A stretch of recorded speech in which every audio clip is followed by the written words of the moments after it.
Disclaimer, people of the internet. All jokes and opinions in this video is not fact. I'm fully aware of other opinions. And if I say something bad about something you like, don't take it as fact. You're allowed to like what you like. Anyway, please enjoy the video. Hi, the name is Tato. I review things inaccurately, and I'll continue to do so. I don't think a lot of people know this, but I am a big fan of Helluva Boss.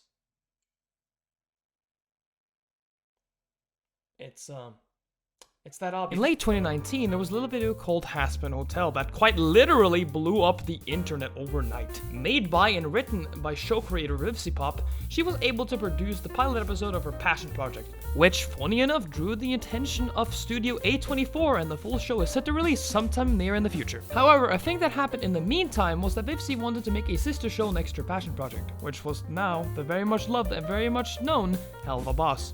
And soon after Aspen's release, there was the pilot episode of Helluva Boss, and, well, it might not have been as good at first sight. The pilot was not at all bad, and it was very much in the style of what it is today. However, the pilot had many people split on liking it or hating it when it was first released. But either way, it was in the same pentagram, and people thought, it might work, right? Later on, the first episode of Helluva Boss was finally finished and set to show off its first season, which was fully made on YouTube by Vivsi and her team. And it left quite a lot of people surprised, me included, and wanting more, as this seemed a lot more promising. Well, is it true? Well, why don't we get this inaccurate review started? This is Helluva Boss, episode 1 to 4.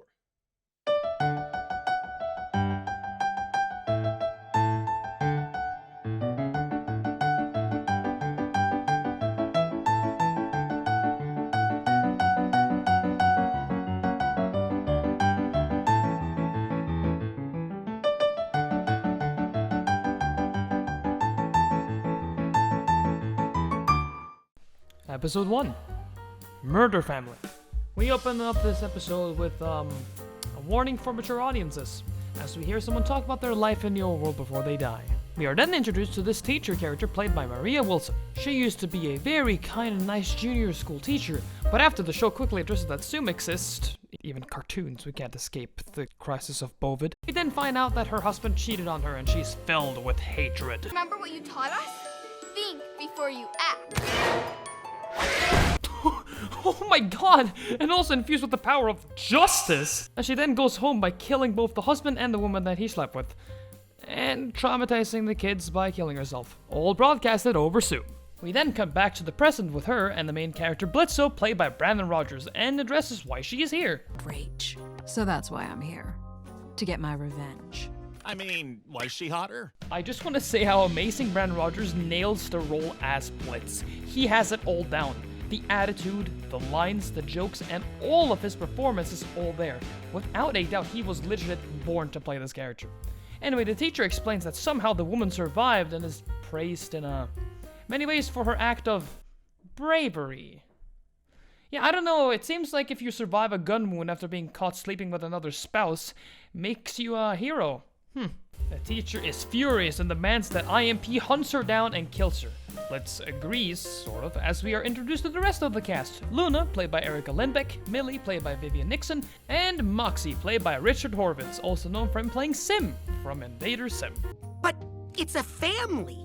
Under what circumstances would we ever need to kill a human family? I mean, if that's what the client wants. Maybe like a shitty dad. Or a mob family. That's understandable. But to eradicate an entire innocent, seemingly in this instance, upper middle class family bloodline? Now, this is where I'm going to get a little bit controversial, but let me just say this. I like Moxie and pretty much every character in the show, but in this first scene of Moxie, we are shown that he feels bad about the idea of killing a family, which is a very interesting thing for an imp to feel and shows us that he has boundaries. However, he gets the team into trouble over this thought and sort of just goes along with it after a while, and the whole plot point gets kind of forgotten after that. Not that it's bad, but I feel like they could have maybe played a bit more off this established thing. And this thing also has me a bit curious for a point I'm going to mention in episode 3. Anyway, the office then gets wrecked. Blitz hurriedly makes a statement on the fly as they have to get going. Also, the billboard in the background is an amazing joke and also a great reference to the pilot. Clean here, okay? Whoa, what about a billboard? We can't afford a billboard, sir. I really love it when a show rewards an audience for looking for past references like that. Really cool. The team then portals up to the human world, and Blitz soon gets ready to shoot the woman they are paid to kill. However, Moxie feels bad about the situation and ruins the plan. However, the family is then shown to be the most feared species of all. Texans! and hunts down the team after Blitz, as they scatter, but Moxie gets captured. Little critter! Wait, hold on. Play that one more time. That's a double barrel shotgun. How many times did he shoot with that gun? Yeah, okay. So how does that gun actually function? Meanwhile, Blitz is hiding in the woods and gets called by Prince Stolas, played by Bryce Pinkman, who also does an amazing performance as the horny, sweet, awkward, and kind prince. But I guess one can mostly call him horny, as he is mostly like that for 50% or so of the show. But on the topic of his VA, he is actually not the first casted voice for Stolas, unlike Blitz, Luna, and Moxie. In the show's pilot, Millie and Stolas were played by two completely different people who did very well for the role, but not quite like Bryce Pinkman. He truly captured what Stolas would become later down the line, and the same goes for Millie's VA, and it shows us that VivziePop knows her characters and how they should sound like. It is specific, but good once it lands. Anyway, Stolas explains he needs the book they used to portal up for some work, it's never quite specified what, and lets them keep it on one condition, that one being... Then let me keep it simple. Once a month, on the full moon, you return the book to me, followed by a night of passionate fornication. Blitz agrees, but is found by the woman. I'm so excited. I cannot wait to feel your slimy inside of my Gotcha! So you're a little devil. The fact that Stolas keeps going in the background is amazing. Moxie finally then wakes up to understand that, yeah, the family is hella cursed. He escapes and we get a very nice fake out where Blitz shows us that imps are actually immune to fire before the wife threatens them with a gun, and yeah, they're quite terrified again. And is saved just in the nick of time by Moxie. They get ready to leave, but Moxie goes back to do something. Home, dear.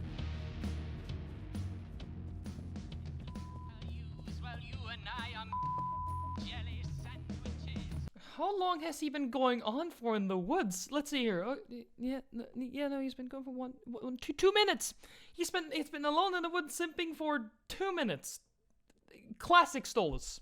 Moxie meets with the dad and the remaining 2 kids, and they have a nice talk about family and responsibility, I guess. And it all worked out in the... I guess yes. Anyway, job done, and the episode sort of just ends there, and as Blitz says... Yeah, fuck that family. Yeah. Anyway, I really don't know what to say here. I can say that even though the episode has this weird Moxie plot point that is kind of just left weird to me, I still find it a very nice introduction for the show, and it established later things in the show, and also its core, the most important thing of the show. And that is the characters. Anyway, on to the next episode. Episode 2, Lululand. Okay, oh my god, this is legit the best episode of the entire first half of the season. I love all and everything there is about this episode and what it wants to tell and what it shows to us. It has an amazing message, and I seriously need to calm down or else this review is just gonna be about episode 2. It opens up with a flashback showing us Stolas and his daughter Octavia, who has a nightmare about losing her dad forever, unable to find him as she is left all alone. Stolas then proceeds to sing a very touching song to his daughter. As the stars start to align, I hope you take it as a sign that you'll be okay. Everything will be okay. When creation goes to die, you can find me in the sky upon the lost day, and you will be okay. Stolas deserves the title for best dad of all time. This song, no, this whole scene, this introduction is amazing. The animation, the performance, singing, all of it is top notch. When I first saw this, I thought I was legit watching Disney. It is really that good. It also showed me what story Vivzie wanted to take with the show. When I saw the pilot, I thought it was going to just be this sort of The Office type show. But that is nothing but straight up wrong.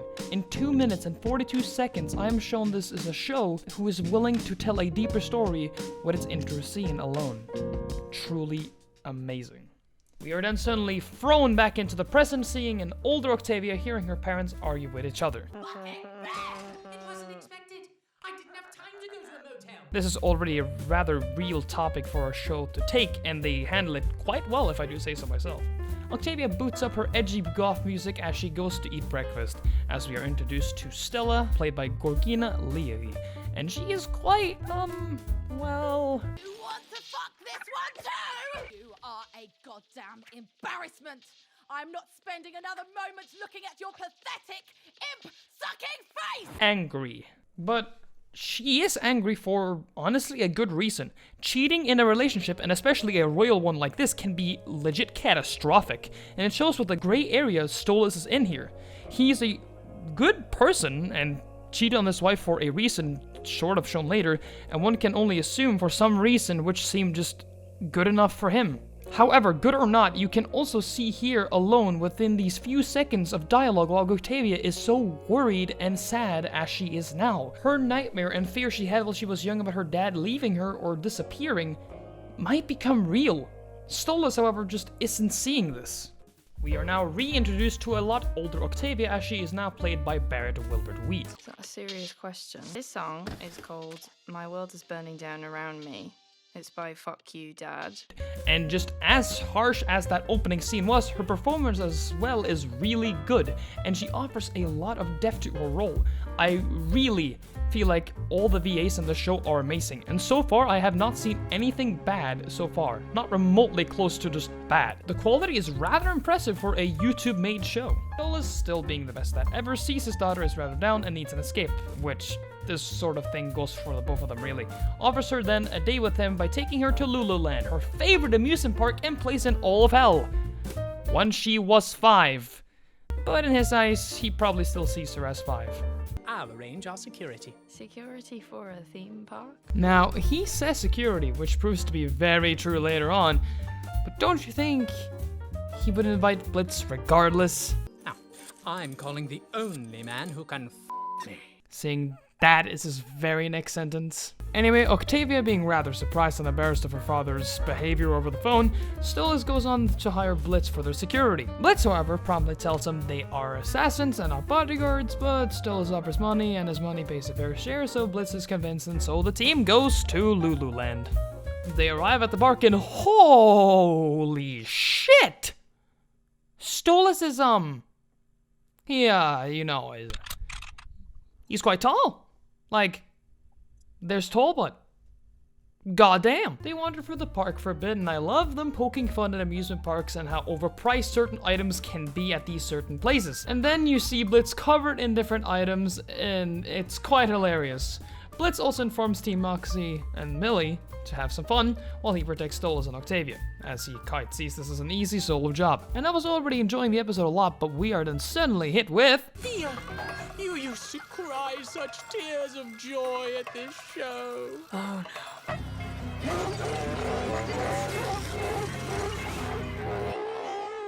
I hate that fucking clown. Not only do we get more info of the park and Octavia, but also more info on where Blitz came from, or where some of him came from, or what he has done for his life. And the episode just keeps building up and on itself, and I love it! After a quick rescue, we are then introduced to a quite amusing character, RoboFizz, played by motherfucking Alex Brightman? To bring you a wonderful show celebrating Lululand spelled with O's to avoid lawsuits. Then he breaks into the second song of this episode, Lululand, and it is very good, but it's so catchy you'll have it in your head by the first beat. Lululand. And there you go, you can now enjoy that jingle for the rest of this review. No copyright infringements ever seen. I have a dream, I'm here to tell. Nice reference. Meanwhile, we have Moxie and Millie trying to win an item, so unimaginative they just call it a thing. And as per usual, this sort of thing for prize games is super rigged, but Moxie proves to be a very good husband and keeps trying for Millie. But back then at the clown tent, Octavia gets fed up with her father's BS and Stolas chases after her. And then we have some more interesting dialogue between Blitz and Fizz. Oh, it's silent now. Just like your audience always was when you told your lazy jokes here. Ass robo ripoff of an overrated sellout jester. Someone's salty. Real or not, though, people love me. Does anybody love you? They have a fight and it becomes quite explosive. Anyway, Moxie keeps failing at the prize game, until Millie tries herself at the prize game, and of course the rig is then up, showing that the salesman just wants to get his grubby little hands on Millie, before the fight between the clown affects them as well. Blitz tells them to go away while he deals with it, and then Moxie and Millie save Stolas from an assassination as he goes into a playhouse where he saw Octavia enter, as we get this scene. Octavia, I take it you are not having fun. Stolas finally sees the real problem going on with Octavia, and they have a real talk. She mentions she used to love it, but her parents keeps fighting, ruining it. She doesn't like the fact he flirts with Blitz all the time, and Stolas is very sorry, and you can hear it in his voice how much he struggles with this current situation. He knows how bad it is, but as Octavia brings up wanting to go home, but home doesn't even feel like home anymore due to that situation. The lines the voice actors deliver here are amazing, same in animation, and all within this scene is, well, French kiss perfect. And the fact is probably many people in real life have suffered somewhat what this show is showing. It is a terrible thing that happens to a lot of people, and I feel like they show that very well here. Stolas doesn't even have the words to explain himself of why he even did this. But we can only imagine Stella wasn't nice or what he wanted or enough for him. But he sees something more within Blitz. And then Octavia asks, Are you gonna run off with him? And leave me behind? Go away where I can't find you? finally confirming to us and Stolas she still fears losing her dad because she really cares about him. He reassures her that he will never do that as they go to leave. Okay, out of serious mode for a second. But why does he need bodyguards if he can do that? Anyway, Blitz and Imp beat Fizz, and Octavia and Stolas are feeling happy after their conversation, as the episode ends with a final joke from Blitz. Worth it! That slutty toy clown had it coming. It is a nice, happy ending and a fantastic episode that deals with heavy topics. To say that this episode is quite good is, to be honest, frankly an understatement. But I have gushed about this episode for way far too long now, and we have to get going. We have 2 more episodes, so episode 3, Spring Broken. Okay, kind of a hot take again, but I don't find these next 2 episodes that good. I like 3 way more than 4. I feel like episode 3 has a problem of not going all in like episode 2 did with its themes. And to be honest, the themes that are here are really good, but I feel like they could have explored them more, like, for example, the Moxie thing that they brought up in episode 1. But anyway, let's go on with this episode. Start with Blitz and the gang driving to park their van before suddenly a new car takes their spot. Blitz, being Blitz of course, is enraged by this and gets up to confront the mysterious driver until he realizes he knows this person. Oh shit! Verosica! Blitzo. This is Blitz's ex, Verosica Mayday, who is played by Cristina Valenzuela, who again is a very talented voice actress, having played characters like Noelle Vermillion and Ladybug in The Miraculous. They, like any couple, fight, as both parts want this parking spot, and Blitz being Blitz won't step down that easily. Verosica soon leaves to go do her work as a pop star, and oh yeah, the entire gang is stunned by this, including Luna, as she gets a crush on the big hellhound that is working with Verosica. Eventually, Blitz and Moxie tries to speak with Verosica, and Looney finally gets some well-deserved center stage, and almost calls Blitz dad, which tells us quite a lot about Luna. Moxie then tries to speak with Verosica and her friends, but is almost, kissed to death. And that does it for Blitz, as he challenges Verosica and her succubus friends to a challenge. Somehow even I said that twice. Either way, the challenge goes as such. Blitz will have to kill more people than Verosica can have her way with by the end of the day, And then the game is on. We're then shown the plan, which is quite insane, but seems plausible. And the SS cum gutter had me laughing for a bit. Same with this joke. Is there a way I can come with you guys this time? Absolutely not. I forbid it. Not gonna happen. You know the kind of freaks up there who drool all over you. You know what you did. But Luna then brings up a really good point and also leaves me with questions, quite a lot of them, about this show's continuity. Blend in? Do you have a human disguise? Yeah, don't you?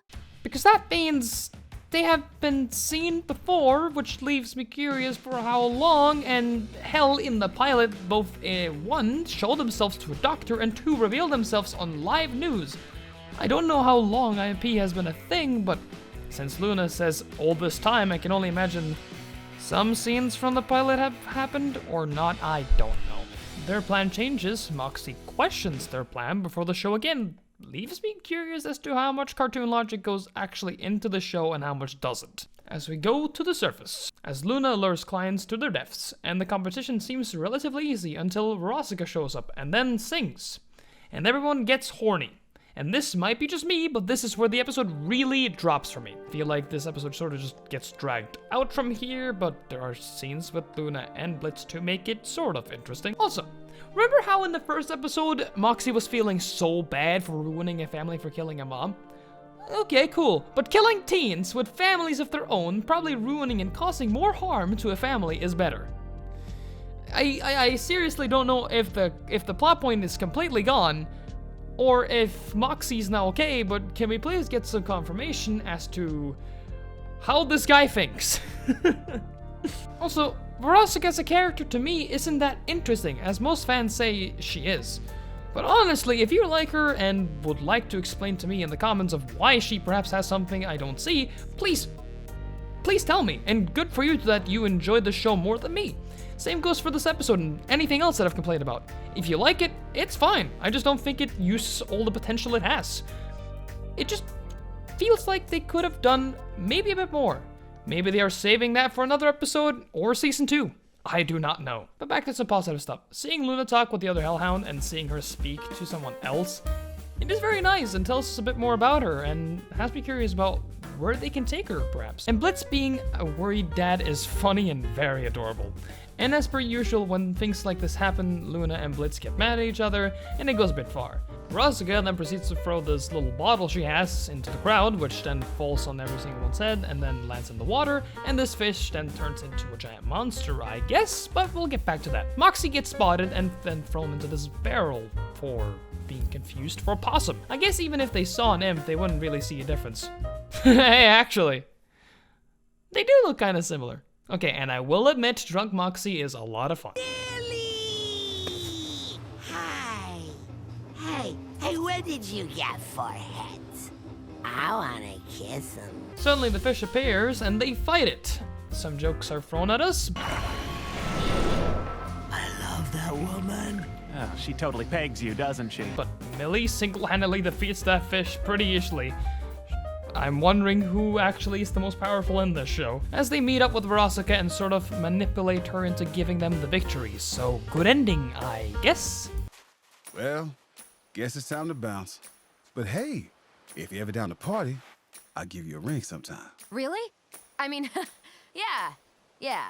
Yeah, my girlfriend throws a ton of crazy hound parties. Nice. Okay, I can't lie, that line just hurts, but it's pretty well built up. I will give the episode that. IMP then goes home, and Veronica and her friends are arrested, and that's the episode. The episode is pretty decent, not the worst, but my expectations were perhaps a bit too high, I guess. Anyway, I won't complain any further, as I have been complaining about this for far enough. And most of the fandom does seem to like it, so on to episode 4. Cherub. Okay, so first off, if you like this episode, credit to you, and nothing is wrong about liking it. I am not saying this is a really, really bad episode, but out of the whole season as a whole, to me, this is the weakest episode. It feels very different, and the jokes don't hit as much, and it feels completely different in every single way. But anyway, let's wrap things up and finish this episode. So, we are shown heaven, and we are introduced to this character named Cletus, and that's it. That's it of heaven. So much for it, I guess. We are then officially shown the rival company of IMP. That is... CHERUB, or Cherub. And yes, in a good way, they do show what their job is, but as soon as that scene passes, we are back with the main cast, being bored and waiting for the next job and blowing up TVs. Guess they have the money for that. After an ad, we are introduced to a character named Loopty-Goopty, also played by Brandon Rogers, but I will say that I think his performance as Loopty-Goopty is just good. Nothing more to it, he does his job. He orders an assassination on his business partner as they tried to cheat death by building some sort of work contraption, but that failed as that was set to going forward. But they both got old, Loopty died, but the other partner survived and is now filthy rich and will now soon take over the company. And with no time to waste, they go to the human world. And hey, we're disguises now because of Luna. Having pointed that out, now they won't be spotted. Or have been spotted.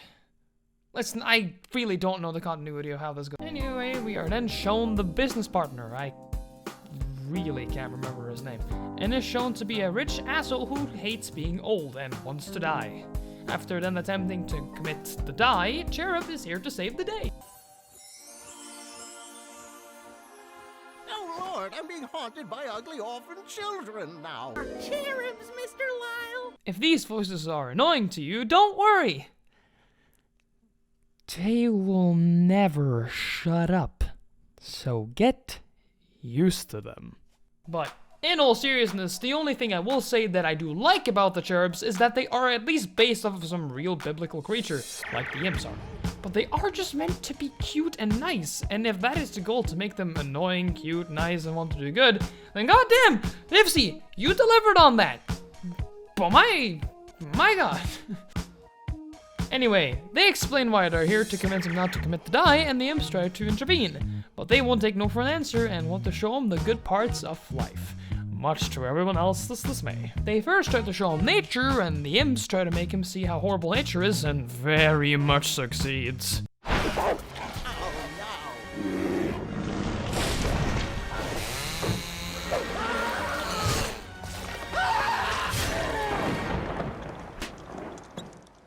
And the outfits here are very nice, especially Moxie and Millie's. Next, they try to show Child Wonder, and... Want to see whose lap you're sitting on?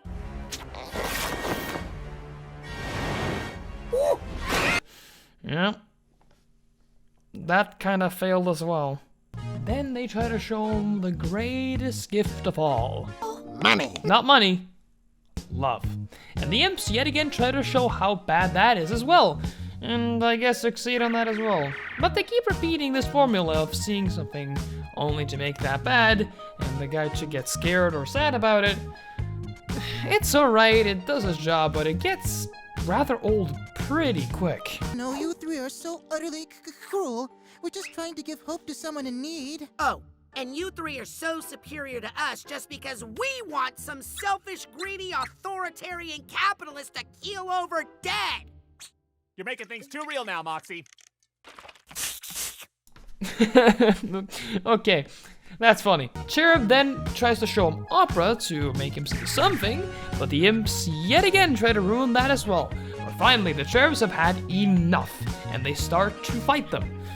And only for Millie to finally step up big time. And now you're trying to meddle with the lives of humans? So are you. So why don't you shut your trap, it-having bitch? That pretty much does it as they break into a full-on battle, which is legitimately pretty cool and has a very nice animation. I very much like Millie and Moxie spinning around, firing around like crazy.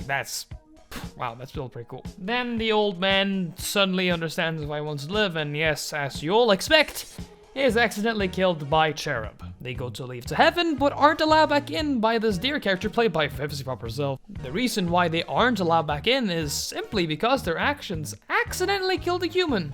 We aren't given any more information on that as they go to leave. The cherubs are locked out of heaven, and we are shown them Blitz and the others back in hell being visited by Loopty as they didn't finish their job.